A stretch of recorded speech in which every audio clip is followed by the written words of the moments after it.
Hello student, modern class में आपका स्वागत है। आज हम इकोनॉमिक्स का सेकेंड चैप्टर का क्वेश्चन आंसर देखेंगे। फर्स्ट चैप्टर का क्वेश्चन आंसर पहले से अपलोड कर चुका हूं। अगर नहीं देखे होंगे तो सब हमारे चैनल पर जाके देख सकते हैं। तो यहाँ इकोनॉमिक्स का लघु उत्तरीय प्रश्न देखते हैं जो 1 से 4 है। तो पहला क्वेश्चन देखते हैं।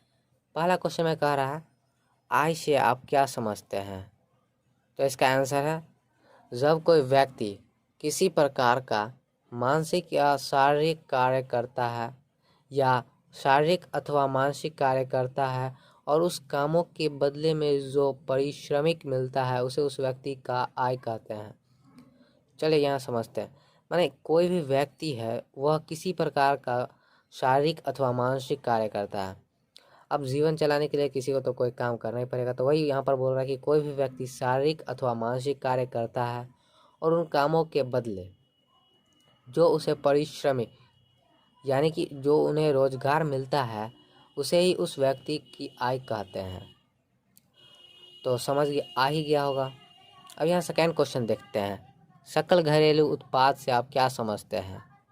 तो इसका आंसर है, किसी देश की सीमा के अंदर प्रायः एक वर्ष में उत्पादित समस्त अंतिम वस्तुओं तथा सेवाओं का कुल बाजार या मौद्रिक मूल्य उस देश का सकल घरेलू उत्पाद कहा जाता है।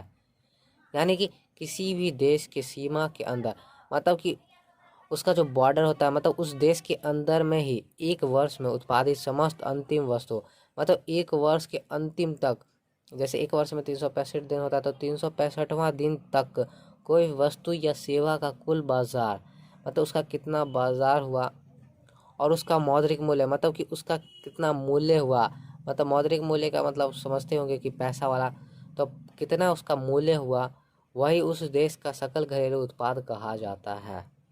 ये भी मैं आशा करता हूँ कि आप सब समझ ही गए होंगे। अब क्वेश्चन नंबर 3 है, प्रति व्यक्ति आय क्या है? यहाँ इसका आंसर है, किसी देश की राष्ट्रीय आय तथा कुल जनसंख्या के अनुपात को उस देश की प्रति व्यक्ति आय कहा जाता है। तो यहाँ बोल रहा है कि किसी भी देश, कोई भी देश जो होता है उसके अंदर राष्ट्रीय आय, किसी भी देश का राष्ट्रीय आय तो ज़रूर होता है, और उस राष्ट्रीय आय तथा कुल जनसंख्या यानी उस देश का कितना जनसंख्या है उन दोनों का अनुपात को उस देश का प्रति व्यक्ति आय कहते हैं।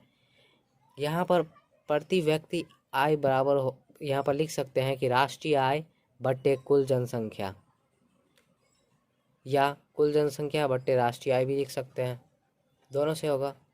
फिर यहाँ क्वेश्चन नंबर 4 देखते हैं।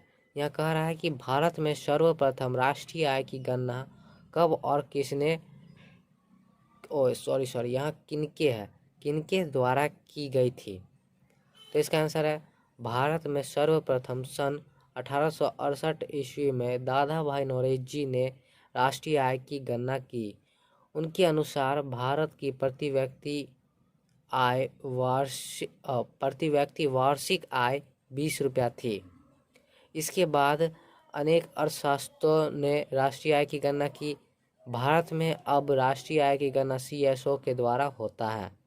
यानी क्या कह रहा है कि भारत में सर्वप्रथम, मतलब सबसे पहले सन 1868 में दादा भाई नौरोजी, किसने की? दादा भाई नौरोजी। ये ऑब्जेक्टिव में पूछ सकता कि सबसे पहले राष्ट्रीय आय की गणना किसने की? तो यहाँ हो जाएगा दादा भाई नौरोजी, उन्होंने सबसे पहले राष्ट्रीय आय की गणना की। उनके अनुसार भारत का प्रति व्यक्ति वार्षिक आय, माने एक वर्ष में प्रति व्यक्ति वार्षिक आय जो है 20 रुपया था, मतलब एक व्यक्ति वर्ष में 20 रुपया कमाता था। इसके बाद अनेक अर्थशास्त्रियों ने राष्ट्रीय आय की गणना की। वर्तमान समय में भारत में राष्ट्रीय आय की गणना CSO के द्वारा होता है। मैं आशा करता हूँ कि आप सभी क्वेश्चन समझे होंगे। वैसे मैं ज़्यादातर उन विद्यार्थियों के लिए वीडियो बनाता हूँ जो बच्चे क्लास में उतना अच्छा से समझ नहीं पाते हैं, जो क्लास में सर से नहीं पूछ पाते हैं। अगर आप अभी भी कुछ नहीं समझे होंगे तो कमेंट करके ज़रूर हमें बताएं, जो हम दोबारा उस वीडियो को अच्छा से समझा सके। धन्यवाद। Please like and subscribe.